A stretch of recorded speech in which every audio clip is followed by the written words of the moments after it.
Вот черт с ним, блядь.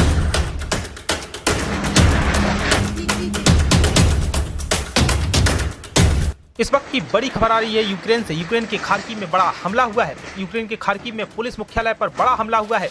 रूसी सेना ने किया बड़ा हमला। इमारत में आग ही आग नजर आ रही है। आग की लपटों से ये पूरी इमारत तहस नहस हो गई है। तस्वीरों में आप देख सकते हैं किस तरह से ये पुलिस मुख्यालय है और इसमें अब आग ही आग नजर आ रही है, क्योंकि रूसी सेना ने इस पर मिसाइल दागा है। रूस के ताज़ा हमले से खार्किव शहर दहल गया है। कल की भी एक तस्वीर आपको दिखाई दी किस तरह से एक बिल्डिंग कुछ सेकंड में ही पूरी तरह से खंडहर में तब्दील हो गई। और अब आज ये तस्वीर देखिए, खार्किव के पुलिस मुख्यालय पर यह हमला हुआ है। किस तरह से ये पूरी बिल्डिंग खंडहर में तब्दील हो चुकी है। ऐसे लग रहा है कि बरसों से यहाँ पर कोई रहा ना हो। ये पूरी बिल्डिंग तहस नहस हो गई है। पूरी बिल्डिंग में आग ही आग नजर आ रही है। रूस का मिसाइल हमला खार्किव के पुलिस मुख्यालय बिल्डिंग पर हुआ है। मिसाइल गिरते ही पुलिस हेडक्वार्टर बिल्डिंग से आग की लपटें निकलने लगी और थोड़ी देर बाद इमारत का ऊपरी हिस्से की खिड़कियां छज्जे भर भराकर नीचे की ओर गिरने लगे। इससे पहले खार्किव के रिहायशी इलाके पर भी हमला हुआ था। कल भी आपको तस्वीर दिखाई दी किस तरह से एक बड़ी बिल्डिंग पर हमला हुआ था और आज खार्किव के पुलिस मुख्यालय पर हमला हुआ है। लगातार खार्किव को निशाना बनाया जा रहा है। कीव अभी भी रूसी सेना से दूर है, लेकिन रूस चाहता है कि खार्किव को ही पहले खाक बना दें, इसके बाद कीव की ओर बढ़ें, क्योंकि दूसरी तरफ राजधानी कीव में हालात बेहद खतरनाक हैं। रूस ने घेराबंदी शुरू कर दी है। वहां हमले की चेतावनी देने वाले सायरन लगातार बजाए जा रहे हैं।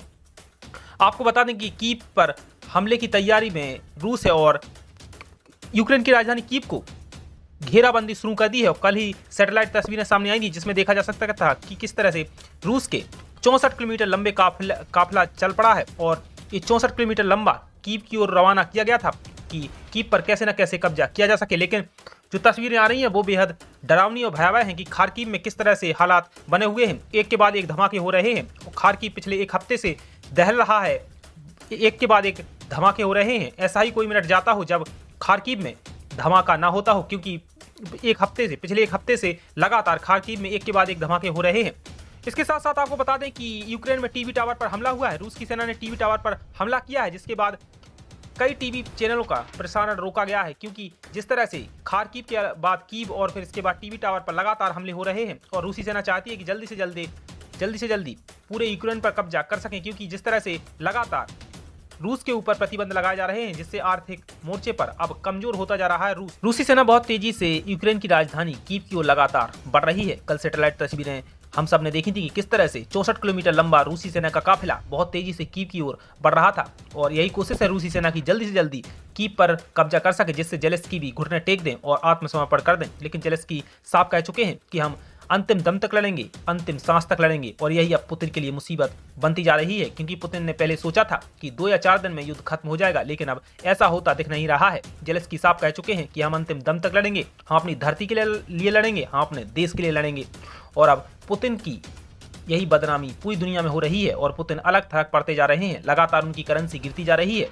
आज ही बाइडेन ने कहा है कि रूस की जो करेंसी है वो करीब 30% तक गिर गई है और अब रूस भी कंगाली की ओर बढ़ रहा है। तो पुतिन चाहते हैं कि जल्दी से जल्दी ये युद्ध खत्म हो जाए, जिससे दुनिया में अलग थलग पड़ रहा रूस भी मुंह दिखाने के काबिल बच सके। दोस्तों, अभी के लिए इतना ही। देश दुनिया तमाम खबरों के लिए बने रहिए इंडिया स्पेशल के साथ। और अगर चैनल को सब्सक्राइब नहीं किया तो प्लीज चैनल को सब्सक्राइब करना बिल्कुल ना भूलें। वीडियो देखने के लिए आप सबका शुक्रिया।